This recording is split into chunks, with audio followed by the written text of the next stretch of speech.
Saat ini, Timur Tengah kembali mengalami gejolak. Namun, bukan di Gaza atau Lebanon, melainkan di Yaman.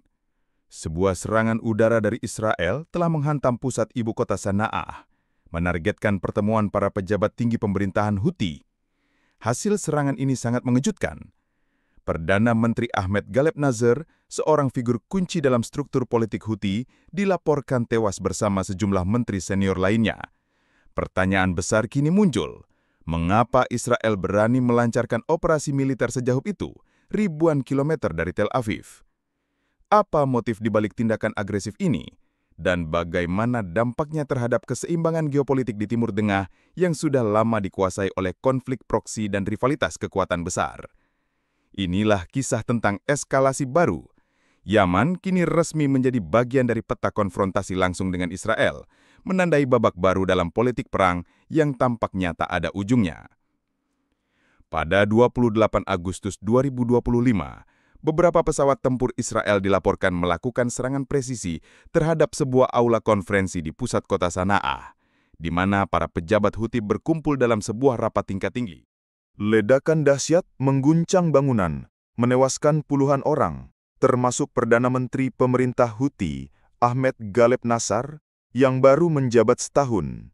Meskipun Israel tidak mengklaim tanggung jawab secara resmi, militer Tel Aviv menyatakan telah menargetkan pusat kendali dan koordinasi Houthi yang terlibat dalam serangan terhadap Israel.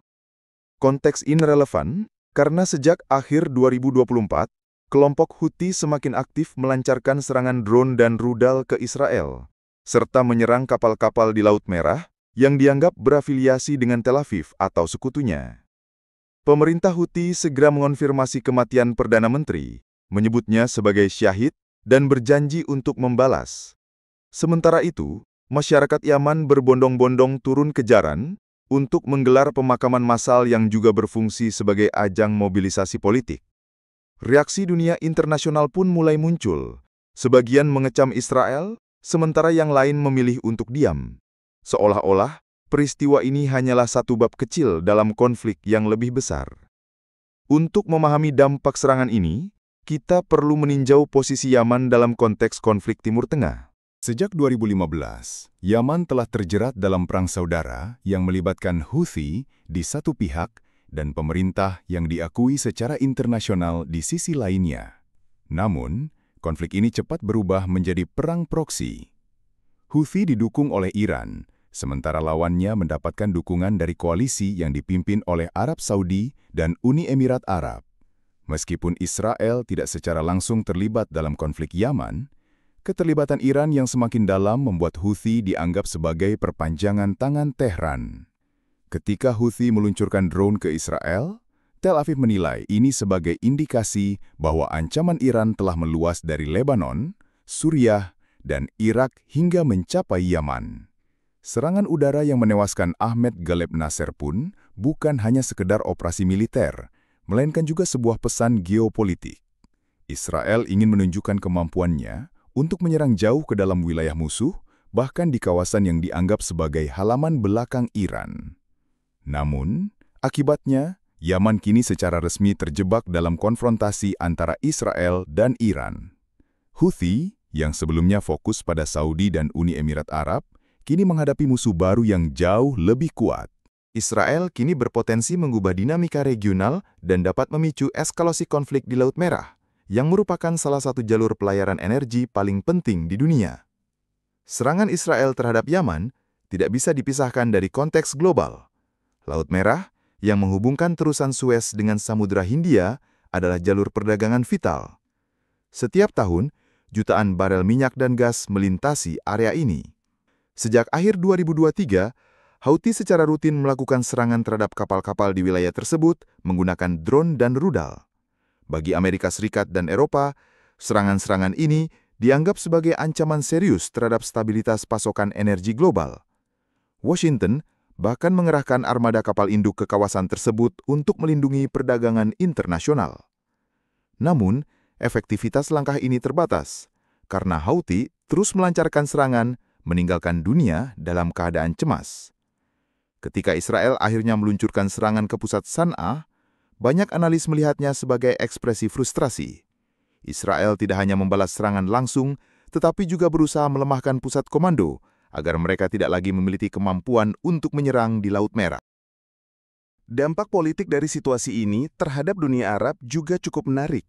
Beberapa negara Arab mungkin merasa lega secara diam-diam karena serangan Houthi terhadap jalur perdagangan juga merugikan kepentingan mereka. Namun, di sisi lain, banyak yang akan melihat Israel sebagai agresor yang semakin meluas. Dunia Arab pun kembali terpecah, mirip dengan situasi di Gaza. Sebagian menunjukkan simpati, sementara yang lain bersikap pragmatis. Motif utama Israel jelas adalah untuk mengirim pesan kepada Iran. Selama bertahun-tahun, Tel Aviv telah berulang kali menyebut Iran sebagai ancaman eksistensial. Dengan menargetkan Houthi di Yaman, Israel seolah menyampaikan, kami dapat menyerang proksi Iran di mana saja dan kapan saja. Pesan ini sangat relevan dalam konteks negosiasi nuklir yang terhenti, serta meningkatnya pengaruh Teheran di kawasan. Saat ini, Iran memiliki jaringan milisi proksi, mulai dari Hizbullah di Lebanon, milisi Syiah di Irak, hingga Houthi di Yaman. Semua ini dipandang oleh Israel sebagai cincin api yang mengelilinginya. Serangan ke wilayah tersebut menjadi demonstrasi kekuatan bahwa Israel tidak hanya bertahan di Gaza atau menyerang Lebanon, tetapi juga mampu memperluas jangkauan militernya hingga ribuan kilometer. Selanjutnya melengkapi persoalan Israel dan Iran ini, disebutkan bahwa Iran saat ini sedang memperluas pengembangan program senjata nuklir, yang menyebabkan Israel semakin khawatir akan keamanan negaranya. Ini merupakan peringatan tegas, bukan hanya untuk Houthi, tetapi terutama bagi Teheran. Namun pertanyaannya adalah, apakah langkah ini akan mendorong Iran untuk mundur, atau justru memperkuat tekadnya melawan Israel? Ada beberapa kemungkinan di masa depan. Pertama, Houthi dapat merespons dengan meningkatkan serangan di Laut Merah. Jika ini terjadi, harga minyak global bisa melonjak, dan krisis energi baru akan melanda dunia. Kedua, Iran mungkin akan memanfaatkan kematian Ahmed Galeb Nasar sebagai alat propaganda, memperkuat narasi bahwa Israel adalah ancaman bersama bagi dunia Islam. Ini dapat memobilisasi simpati di negara-negara tertentu dan memperdalam polarisasi di Timur Tengah. Ketiga, Arab Saudi dan Uni Emirat Arab akan menghadapi dilema yang semakin rumit. Di satu sisi, mereka menentang Houthi, tetapi di sisi lain, mereka tidak bisa sepenuhnya membiarkan Israel mengembarkan agresinya di kawasan.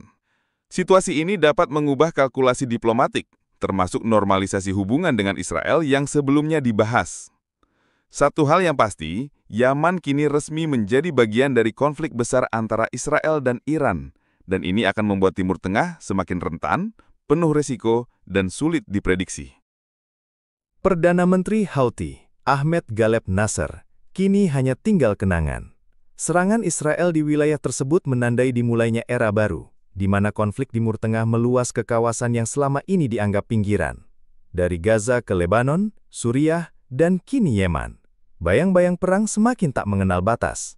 Ini menjadi peringatan serius bagi dunia bahwa sebuah serangan di sana dapat berdampak pada harga energi global, jalur perdagangan internasional, bahkan peta diplomasi dunia. Di Timur Tengah dan di skala global, satu hal tetap benar. Dunia tidak pernah benar-benar damai. Terima kasih telah menonton video ini. Sampai jumpa di video selanjutnya.